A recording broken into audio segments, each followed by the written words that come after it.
আমরা টপো সার্ভেটা কীভাবে করব, ঠিক আছে? তো টপো সার্ভেটা করার জন্য নর্থিং স্ট্রিং মান ধরতে হবে। সেক্ষেত্রে আমরা লোকাল কোনো নর্থিং স্ট্রিং ধরতে পারি। লোকাল মানে আমার নিজের ব্যক্তিগত বানানো। আর ইন্টারন্যাশনাল যদি হয় তাহলে সেক্ষেত্রে আমরা সফটওয়্যার বা বিভিন্ন মেশিন আছে ওগুলোর মাধ্যমে আমরা করতে পারি। তো টপো সার্ভে করার জন্য আগে একটা জব সিলেকশন করতে হবে আমাকে। কি জব সিলেকশন করতে হবে। এই জন্য আমাকে এই যে MEM মেমোরি এটার মধ্যে প্রবেশ করতে হবে। তবে একটা মজার বিষয় কি, এই যে আমার কনফিগার F4 মেমোরি, হ্যাঁ F3 এরকম এই উপরে যে লেখাগুলো আছে এগুলোর জন্য এই অপশনগুলো। আর এখানে যারা মোবাইলের টাচ মোবাইল চালায় তারা এই মেশিন চালানো এটা কোনো বিষয়ই না। আগের দিনে যারা বাটন সেট চালাইছে ওগুলোকে আরও সহজ, ঠিক আছে? তো এখন আমি আগে কনফিগারে ক্লিক করব। এই জন্য F4, এখান থেকে আমি আসবো 1 2 3 4 5 ইউনিট। আমি এই ইউনিটে দেখব। তো এই জন্য আমি এই যে ডাউন বাটনে ক্লিক করব। এই যে আমার এটা কিন্তু আস্তে আস্তে নামতেছে। তো ডাউন বাটনে ক্লিক করার পর এই যে নামছে, এবার এটার ভিতরে প্রবেশ করার জন্য আমি ইন্টার চাপবো। ইন্টার চাপার পর এখানে আমি দেখব যে এই যে আমার এখানে কি আছে, আমি কি ফিটে কাজ করতে চাই নাকি মিটারে, এই যে ফিটে কাজ করতে চাই না মিটারে কাজ করতে চাই, ডিস্টেন্সটা আসলে কিসে কাজ করব। তো সেই ক্ষেত্রে আমি এখানে কাজটা করব ফিটে। কারণ ফিটে কাজ করার সময় একটা সুবিধা আছে, আমি টপো সার্ভে করতেছি, পাশাপাশি যদি আমার MLM দরকার হয়, যেটা আমরা নেক্সটে দেখব, ওই MLM করার সময় তাৎক্ষণিক ওখান থেকে বের হয়ে কিন্তু আবার আমরা MLM-এ কাজটা করতে পারবো। তো এবার ফিটে আমি ওকে দিলাম। ওকে দেওয়ার পর এখান থেকে আমি ESC স্কেপে দিয়ে বের হয়ে গেলাম। বের হওয়ার পর এবার আমি MEM মেমোরিতে প্রবেশ করব। তো ভিতরে যাওয়ার পর এবার অনেকগুলো অপশন আছে। প্রথম নাম্বার জব, আমরা এই জবে ক্লিক করব। তো এই জন্য আমরা ইন্টার চাপতে পারি বা সরাসরি 1 দিতে পারি। আমরা ইন্টার দিলাম। ইন্টার দেওয়ার পর এখন এই যে এখানে লেখা আছে জব সিলেকশন, আমরা এটার মধ্যে ক্লিক করব, অর্থাৎ ইন্টার চাপবো। এবার আগে যে কাজটা আমরা করছি সেটা 545 নামে একটা আমরা ফোল্ডার খুলছিলাম, একটা জব খুলছিলাম, কিন্তু এখন আমরা ভিন্ন একটা নাম দিব। তো এই জন্য এগুলো আমি যদি এখন সরাসরি লিখি তাহলে সরাসরি আমার লেখাটা চলে আসবে। আর যদি এগুলো আমাকে একটা একটা করে ডিলিট করতে হয় তাহলে আমি এই যে BS-এ ক্লিক করবো, একটা করে চলে যাবে। এখন আমি এখানে লিখতে যাচ্ছি A, আমার এখানে লেখা আছে A, আমি ক্লিক দিলাম কিন্তু আমার হয়ে গেল 7 চলে আসলো, A আর হলো না। তখন আমি কি করব, S50-তে ক্লিক করলে এখানে একটা S আসছে, তার মানে এখন আপনি অক্ষর লিখতে পারবেন। হ্যাঁ, অক্ষরগুলো লিখতে পারবেন। যেরকম এখন যদি আমি এই 7-এ ক্লিক করি, এই যে আসছে। তাহলে লেখার সিস্টেমটা বুঝে আসছে। আমি এখানে লিখবো B, লিখে লাইছি D। তাহলে এটাকে আবার ব্যাক করব কিভাবে, মুছবো কিভাবে, BS-এ চলে গেছে। আমি সবগুলোই মুছে ফেলতে চাই, সব চলে গেছে। এখন A, হ্যাঁ, Y, M এরকম একটা লিখে আমি আমার একটা জব সিলেক্ট করলাম, একটা জবের নাম লিখলাম। সেই ক্ষেত্রে আমি যে প্রজেক্টের কাজ করতেছি ওই প্রজেক্টের নাম লিখলাম, বা যে কোনো বিষয় দিয়ে আমি নাম লিখবো যেটা পরবর্তীতে লিস্ট থেকে আমার খুঁজতে সুবিধা যাতে হয়। তো আমি নাম লেখার পর এবার ওকেতে ক্লিক করব। এবার আমার এই জবটা কিন্তু সিলেক্ট হয়ে গেছে। তো এটা বুঝবো কিভাবে, আমরা যদি ESC-তে ক্লিক করে ব্যাগে চলে যাই, এই যে এখানে আমার মেশিনের বিস্তারিত ডিটেলস এখানে দেয়া আছে, এর মধ্যে জব AYM, এই জবটা কিন্তু এখানে চলে আসছে। তো জব চলে আসার পর দ্বিতীয় কাজ হলো মেশিনটাকে এবার আমার সেট আপ দেওয়া, মেশিনটাকে সেট আপ দেওয়া। তো এই জন্য আমি ESC-তে ক্লিক করে এই যে দেখেন P1 মানে পেজ 2 এখানে লেখা আছে। তো এরকমভাবে পেজ 1, পেজ 2, পেজ 3, আমরা পেজ 3-তে একটা অপশন পাইছি মেনু। আমরা মেনুতে ক্লিক করলাম। ক্লিক করার পর এখানে আমরা দেখতে পাইতেছি যে কোঅর্ডিনেট, কি কোঅর্ডিনেট, আমরা এই কোঅর্ডিনেটের মধ্যে প্রবেশ করলাম। এরপর এখানে observation, station data, backside data, আমরা ফার্স্ট টাইম কাজ করব স্টেশন ডাটাতে, এই জন্য ডাউন বাটনে ক্লিক করে আমরা এখানে চলে আসলাম। আসার পর আবার ইন্টার দিলাম। ইন্টার দেওয়ার পর এবার নর্থিং ইস্টিং, আমরা নর্থিং কত দিতে চাই, আমরা হয়তো ইন্টারন্যাশনাল কোনো নর্থ আমরা এখানে দিতে পারি, বা আমার বানানো কিছু কাজের সুবিধার্থে বানানো আমি কিছু দিতে পারি। তো সেই ক্ষেত্রে আমি এখানে দিলাম 5000, আবার নিচেরটা 3000 দিলাম, ঠিক আছে, যে 3000 দিলাম বাস। জেনিট, এই জেনিটটা আসলে কি, জেনিটটা হলো, এটা আমরা জেনিট বলি, এলিভেশন বলি, ঠিক আছে, একটা জায়গা থেকে আরেকটা জায়গার যেই ভূমিক যে উঁচু নিচু বিষয়টা আছে ওটাকে আমরা মূলত জেনিট বলি।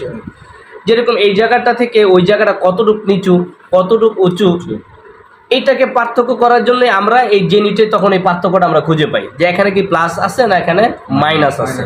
যদি এখানে প্লাস থাকে তাহলে আমি যেটাকে জেনিট যেটাকে পয়েন্ট ধরছি ওখানে যদি প্লাস থাকে তাহলে আমাকে বুঝতে হবে আমি যে পয়েন্টটা ধরছি এটা থেকে ওই জায়গাটা উঁচু, আর যদি মাইনাস থাকে তাহলে আমার পয়েন্ট থেকে ওই জায়গাটা নিচু। তাহলে এটা আমরা জেনিটের মাধ্যমে এই বিষয়গুলো আমরা বুঝতে পারি। তো এখানে আমরা জেনিট দিলাম 0 0, যেহেতু আমি যে পয়েন্টটাকে নিচ্ছি ওইটাই আমার লেভেল পয়েন্ট, ঠিক আছে, বা এখানে আমরা যে কোনো 10 20 এরকম দিয়ে আমরা কাজ করতে পারি।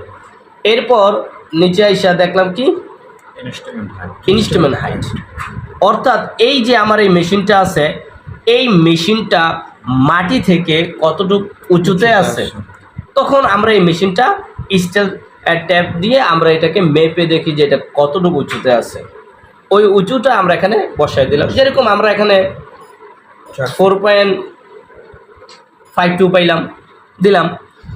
টার্গেট হাইট, তো টার্গেট হাইটটা হলো কি, আমি যে প্রিজমটা ধরতেছি দেখবেন যে গ্লাসের মতন টোটাল স্টেশন মেশিন থেকে গ্লাসে যখন একটা আলো যায়, হ্যাঁ, ওইটাকে আমরা প্রিজম বলি।